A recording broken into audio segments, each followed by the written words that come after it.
Hello friends, welcome back to my channel SM learning by Selim. আশা করি তোমরা ভালো এবং সুস্থ আছো। তো আজকে আমি চলে এসেছি নতুন একটি ভিডিও নিয়ে। এই ভিডিওতে আজকে আমি দ্বিতীয় শ্রেণীর প্রথম পর্বে আমার বই থেকে পেজ নাম্বার 3 পৃষ্ঠা নং 3 এগুলো আজকে সমাধান করে দেখাবো এবং এখান থেকে উল্লেখিত কতগুলো কোয়েশ্চেন আমি তোমাদেরকে লিখিয়ে দেব, যেগুলো পরীক্ষার জন্য খুবই ইম্পর্টেন্ট রয়েছে। তো চলো ভিডিওটি শুরু করা যাক। সাধারণত এখান থেকে এই টাইপের কিছু কোয়েশ্চেন দেওয়া হয়, যে টাইপের কোয়েশ্চেন দেওয়া হয় আমি সেই কোয়েশ্চেনগুলো আজ আলোচনা করব। তো ভিডিওটি শুরু করার আগে তোমরা অবশ্যই আমার চ্যানেলটিকে সাবস্ক্রাইব করবে, লাইক করবে, কমেন্ট করবে এবং নোটিফিকেশন যে বেলটি রয়েছে বেলটিকে অবশ্যই ক্লিক করবে, যাতে পরে ভিডিওগুলি তোমার কাছে চলে আসে। তো চলো শুরু করা যাক। ফার্স্ট দেখো, এখানে বলা হয়েছে বনের পথে, পেজ নাম্বার 3 পৃষ্ঠা নং 3। আলিবাবা কচ্ছিৎ এ পথে আসে, ঘন বনে এগোনো শক্ত, ডালপালায় ধাক্কা দিয়ে ঘোড়া এগিয়ে চলে, শুক্লাতিথির চাঁদের আলোয় ভাসছে চারপাশ, ভয় হয় বনের পথ না জানলে বিপদ, তবে মাথায় সবসময় ঘোরে সেই চিচিং ফাঁক। তো এখানে আমি কিছু বিষয় বলবো, যেমন এখানে যে ছোট্ট দাগটা রয়েছে এটা সাধারণত হাইফেন, এবং শেষে যে দাগটা রয়েছে এটা হচ্ছে দাড়ি। তো এই দাড়ি কখন বসে? যখন কোনো বাক্য শেষ হয়ে যায় দাড়ি বসে। নিচে দেখো বলা হয়েছে চলো উপরের রঙিন অংশগুলিকে ভেঙে লিখি। তো এখানে দেখো যুক্ত বর্ণ রয়েছে, একটা বর্ণের সাথে একটা বর্ণ থাকলে সেটাকে বলা হয় যুক্ত বর্ণ। তো যুক্ত বর্ণটা কি আছে? কয় কয়। তো সেই ক্ষেত্রে আমরা এটাকে ভেঙে কি লিখছি? ক যোগ ক, এটাকে আলাদা করে দেখাচ্ছি, ঠিক আছে? এখানে আমাদের বলাই হয়েছে যে ভেঙে লেখো। তো এগুলো দেখো প্রত্যেকটা দেখো কয়তায় ভেঙে দিয়ে রেখেছে। এবার এখানে কি বলা হয়েছে? এসে একই রকম নতুন কথা শিখি। তো এই সেই শব্দগুলো দিয়ে দিয়েছে, এই শব্দগুলো দুই দুই বর্ণের শব্দ, যেখানে একটা করে যুক্ত বর্ণ রয়েছে। এবার তারপরে শেষেরটায় বলা হয়েছে ঘর পূরণ করি। তো আমাকে এটা পূর্ণ করতে হবে কিরকম? দেখো এর আগে আমরা কি করেছি? যুক্ত বর্ণ ছিল সেটাকে ভাঙছিলাম, এবার আমাদেরকে কি করতে হবে? এই বর্ণ দুটো যুক্ত করে এটাকে আমরা একটা শব্দে পরিণত করব। তাহলে আমরা লিখবো তালবস্য কয়তয় শক্ত। এবং দ্বিতীয়টা দেখো রয়েছে ধয় আকার কয় কয় আকার, তাহলে এটাকে আমরা দিয়ে দিই একসাথে যুক্ত করে, ধয় আকার কয় কয় আকার ধাক্কা। তাহলে মোটামুটি পেজটা টেক্সট বই আমাদের কমপ্লিট হয়েছে। এবার এখান থেকে আমি কিছু কোশ্চেন করাবো, যে কোশ্চেনগুলো খুবই ইম্পর্টেন্ট। তো চলো কোশ্চেনগুলো দেখো। ফার্স্ট বলা হয়েছে যে আলিবাবা কচ্ছিতে এই পথে আসে। তাহলে আমরা এখান থেকে একটা কোশ্চেন করে নিতে পারি, যে এরকম বলতে পারি যে কে এ পথে আসে। আমি কোশ্চেনগুলো তোমাদেরকে লিখিয়ে দিচ্ছি। কে এ পথে আসে। তাহলে তোমরা অ্যান্সারটা অলরেডি এখানে দেখতে পাচ্ছ যে অ্যান্সার কি রয়েছে, যে আলী বাবা আসে। কে আসে এ পথে? আলী বাবা। তাহলে আমরা এখানে উত্তর লিখব যে আলী বাবা। উত্তর লিখব আলী বাবা। দেখো এটাকে বড় করে লেখা যায়, তবে আমি বড় করে কেন দেখাচ্ছি না, কারণ তোমরা এখন ক্লাস 2-তে পড়ো, তো তোমাদের পুরোটা লেখার দরকার নেই। তবুও যদি লেখো তোমরা এটা লিখবে যে আলী বাবা, তারপরে এই অংশটা লিখে দিতে পারো, ঠিক আছে? দ্বিতীয় প্রশ্ন কি বলা হয়েছে দেখো। দ্বিতীয় প্রশ্ন এখানে বলা হয়েছে ঘন বনে এগোনো শক্ত। তাহলে এখান থেকে আমরা প্রশ্ন আরেকটা করে নিতে পারি, যে কোথায় এগোনো শক্ত। যে কোশ্চেনটা এটা লিখতে পারি যে এগোনো কোথায় এগোনো শক্ত। তাহলে আমরা এটা বলবো, উত্তরটা কি দিতে পারি? উত্তরটা লিখতে পারি এটা, আমি বইয়ে উত্তরটা দাগিয়ে দিয়েছি, যে ঘন বনে, শুধু ঘন বনে এটুকু লিখলে হবে, তারপরে অংশটুকু লিখতে পারো যে ঘন বনে এগোনো শক্ত। 3 নম্বর প্রশ্ন আর কি বলতে পারি আমরা? ডালপালায় ধাক্কা দিয়ে ঘোড়া এগিয়ে চলেছে। ঘোড়া এগিয়ে চলে, এখান থেকে কোনো কোশ্চেন আমরা করব না, বা এটা কোশ্চেন এরকম করতে পারো যে ঘোড়া কিভাবে এগিয়ে চলে ডালপালায় ধাক্কা দিয়ে। নেক্সট বলা হচ্ছে শুক্লা তিথির চাঁদের আলোয় ভাসছে চারপাশ। তাহলে এখান থেকে আমরা এই লাইন থেকে একটা কোশ্চেন করতে পারি, যে চারপাশ কিসের আলোয় ভাসছে? চারপাশ কিসের আলোয় ভাসছে? তাহলে উত্তর হবে, আমি প্রশ্ন লিখে দিচ্ছি গয়ের, যে চারপাশ কিসের আলোয় ভাসছে? কিসের আলোয়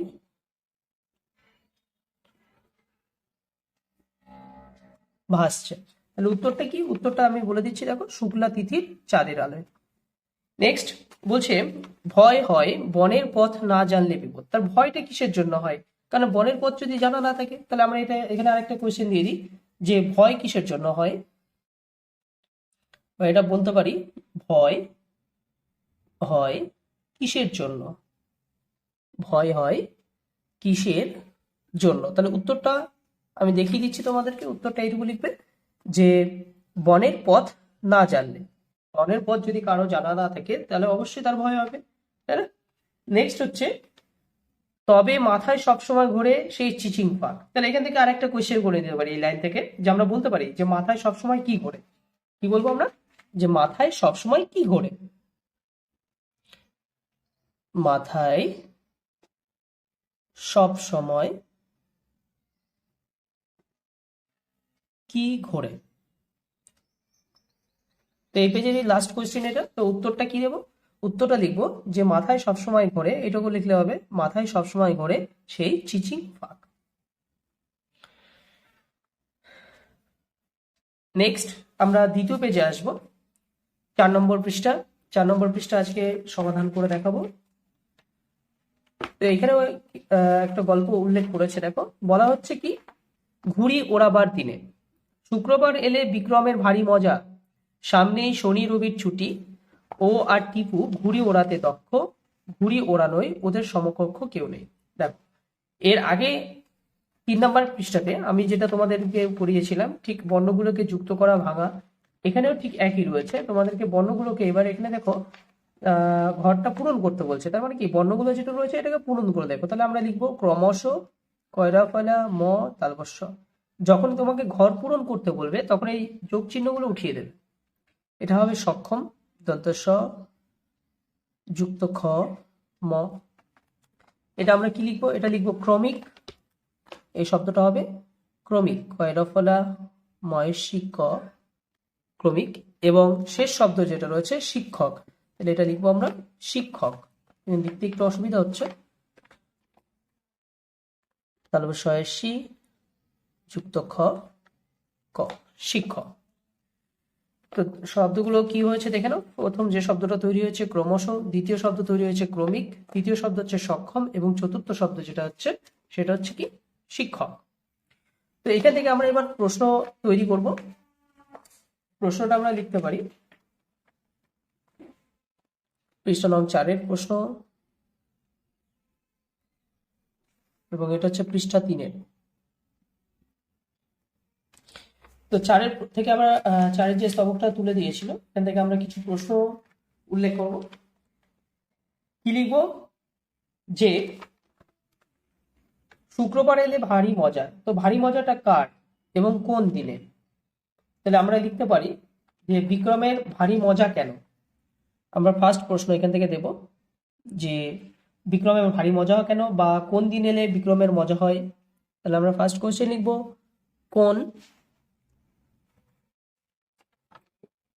কোন দিন এলে বিক্রমের ভারী মজা হয়, ভারী মজা হয়। দ্বিতীয় প্রশ্ন, তাহলে উত্তরটা দেখিয়ে দিচ্ছি যে শুক্রবার এলে, তাহলে এটা পুরোটা লিখে দিতে পারছি, শুক্রবার এলে বিক্রমের ভারী মজা হয়। দ্বিতীয় প্রশ্ন এখান থেকে আমরা করতে পারি এই লাইন থেকে যে ভারী মজাটা কার হয়? বিক্রমের হয়। তারপরে লাইনটা আছে সামনেই শনি ও রবির ছুটি, মানে সামনে শনি রবির ছুটি। তাহলে এখান থেকে আরেকটা প্রশ্ন করা যেতে পারে যে শনি রবির ছুটি, তো এই শনি রবির ছুটিটা ভারী মজা কার হয় এই দিনটিতে? তাহলে উত্তর হবে বিক্রমের। ঠিক আছে। তারপরে বলা হচ্ছে ও আর টিপু ঘুড়ি ওড়াতে দক্ষ। তাহলে এখানে প্রশ্ন করতে পারি যে কারা ঘুড়ি ওড়াতে দক্ষ। দ্বিতীয় প্রশ্ন এখান থেকে একটা করা যাচ্ছে যে কারা, কারা শব্দটা কেন দিচ্ছি, কারণ যেহেতু দুইজন বোঝাচ্ছে, তাহলে আমরা লিখবো যে কারা ঘুড়ি ওড়াতে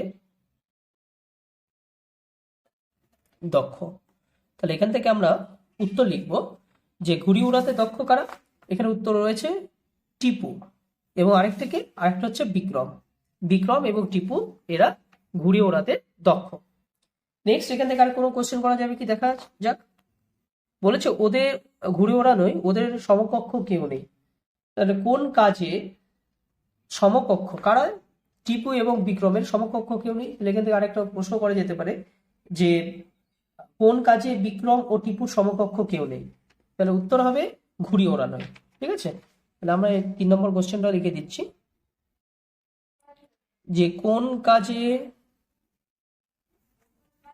বিক্রম নামটা উল্লেখ করে দেওয়া হচ্ছে, নামটা উল্লেখ করলে বুঝতে পারবে ভালো।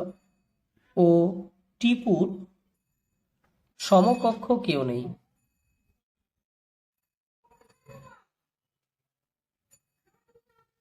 তাহলে উত্তরটা কি দেবো?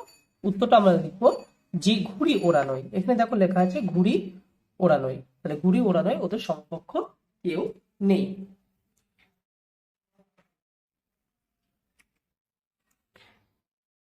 তো আজকের ভিডিওটি এই পর্যন্তই। পরবর্তী ভিডিওতে আমরা অন্যান্য পেজ নিয়ে আলোচনা করব।